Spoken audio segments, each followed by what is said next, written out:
Hi, everyone. My name is Boni Sussman, and I am Vice President of Kulanu. Kulanu is an organization that deals with returning, emerging, and isolated populations around the globe. Welcome to our Google Hangout about the Jews in Suriname. We have a very special guest with us tonight, Marina Costa.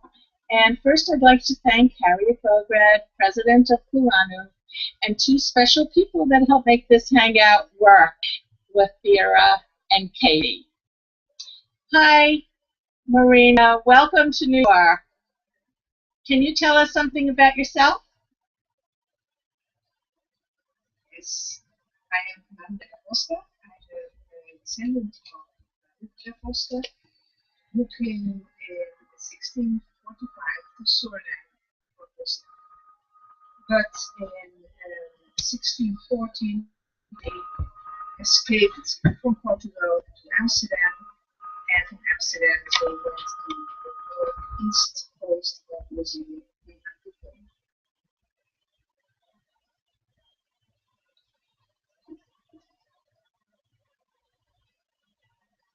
Can you tell us something about Suriname, your country? Yes, Suriname is slightly larger than the state of Georgia,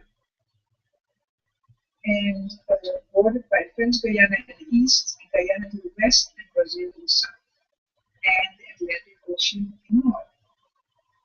Um, Approximately 560,000 people live in Suriname, and the capital is Marina. We have the population includes Hindustani, Creole, Japanese, Belarus, and Indian, Chinese, white, and other. And more than 20 languages are spoken in Suriname. Dutch is still the official language. English is widely spoken. Would you like to tell us something about your community in Suriname, the Jewish community? Yes, the Jewish community, it starts in the Jodensingwana in 1685. The first synagogue it's a synagogue, beautiful. It was a beautiful synagogue, and it was built from brick, and those bricks came as ballast with the ships from the Netherlands to Suriname. So they built it in 1685, and before they had a little wooden synagogue at Casipora, where my where Baruch da Costa, who came from Brazil, was the cantor, the first cantor of the synagogue. Well, in 1712, they built a new synagogue in Paramaribo, and the synagogue was called Neve Shalom. And Neve Shalom was built from wood. Beautiful synagogue. The inside is also very, very, very nice. And later I will show you some pictures. And in 1735, there were, at that moment, there was a group of Ashkenazi Jews and Sephardic Jews, and split. So the Sephardic Jews made another synagogue in Paramaribo, and that was a couple of years later, around 1736. So it was a hard time. They struggled, but the new synagogue was there. I heard you have some pictures that you can show us and some map that maybe we can see more clearly what you're talking about. Yes. We're going to try to start the pictures.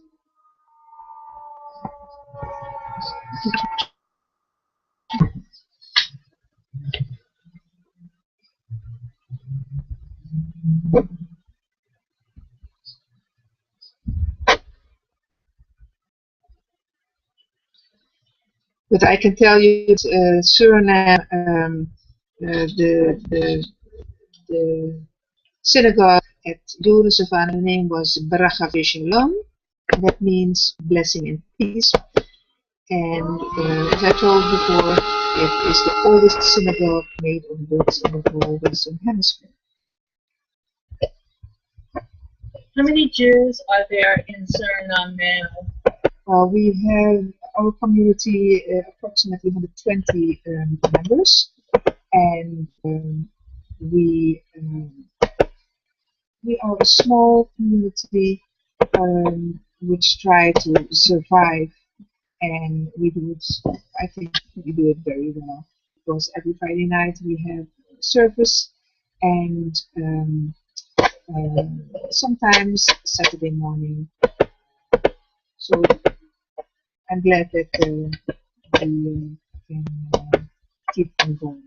What are some unique customs that you have in Suriname that you would like to tell us about? Jewish customs. Well, we have our Surinamese. The specialty is the pom that made from a kind of it's a root of a plant. It looks like potatoes, and the chicken, and you have to put it in the oven. So this is a special a specialty brought by the Jews to Suriname from Portugal. We have also the viado. That's a very nice cake. It's a sweet cake, also brought by the Jews to Suriname, and we eat this. We eat this at and we have a birthday party or something like that. Okay, and can you tell me something about your youth? Do you have young people that attend? I know Kulanu was involved with sending some of the young people from Suriname to Birthright in Israel. Could you tell us something about that? Yes. There was a group of about 15 people, and my two nephews were also, they joined also the Kulanu group, and it was very special when they went into the synagogue at the Israel Museum in Jerusalem, because our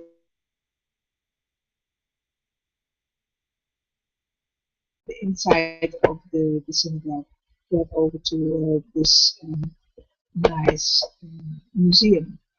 So it's, generations. It's it's keeping now. They preserve it for generations. So I know that your synagogue has been restored. Could you tell us something about the restoration of the synagogue? Well, restoration. I can tell you about 5 years ago, 6 years ago, the floor was damaged by insects, and so they have to remove the whole floor, put afterwards on the wooden floor the white sand, what we usually have in our synagogue. That's very nice to see, because you see it in the synagogue, also in Curaçao with Bracha Shalom at Joden and had the same structure in the synagogue. Could you tell us something about the Joden Savannah? Yes, Joden Savannah, the synagogue, as I told before, was a beautiful synagogue built from bricks, and it's nice to know that the plantations besides around Joden Savannah, they New York, New Amsterdam, now New York, um, and they have helped Jews here to set up Jewish life. The plantations around synagogue were very wealthy, and sometimes when I bring people over to Jordan Savannah, I start to think how it was. We had 4 streets around the synagogue and other streets around, and the houses were um, just houses from wood with when they came there at first they had roofs from leaves, the same roofs as the Amerindians are using. So it's about 600 people were living around 1750 at Jerusalem. So they had also 2 wells in the most dry period of the time of the year. They still keep going on and give water. The water was also used for not only for the village, but also for to take in tons.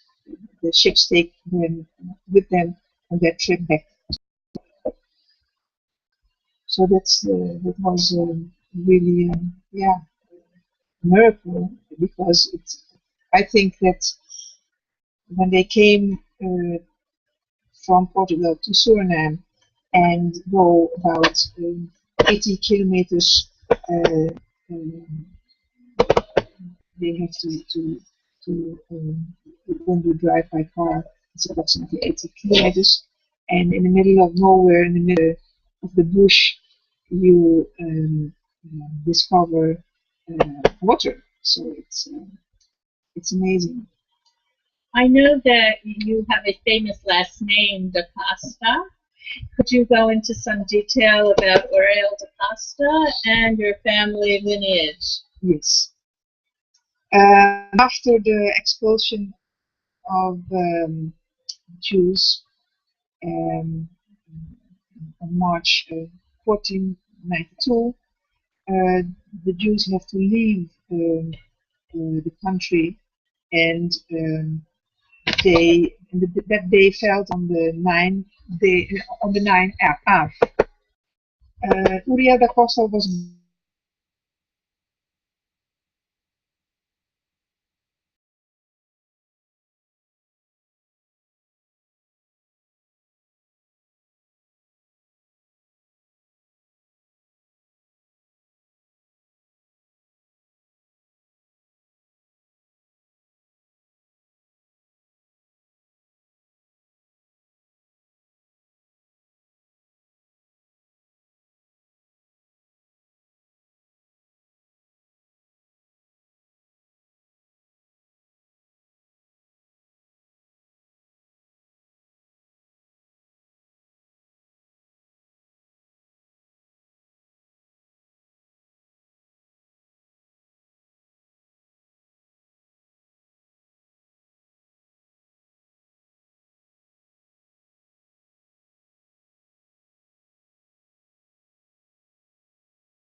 In 1639, the first people came from England, from the Netherlands, and from Italy, and it was in 1639. So this is this year 375 years ago. They at Torarica, which was the capital of Suriname, Torarica, rich Torah, and we are celebrating now that we are in Suriname already 375 years, from 20 October till 26 October this year. We hope to build a monument for the Sudanese Jews who were killed during the Holocaust, and I think approximately 105 names we already have. So it will be, and we will have a service. We will have a music event and a lot more things. So you can look on the website if you like to have more details. And I will show you on this. So I hope that you can see it. Yeah, yeah. Well, it's on reverse. I'm so sorry, but hopefully. Please say it. It's www.jewsinsuriname.com. I'm going to say that one again.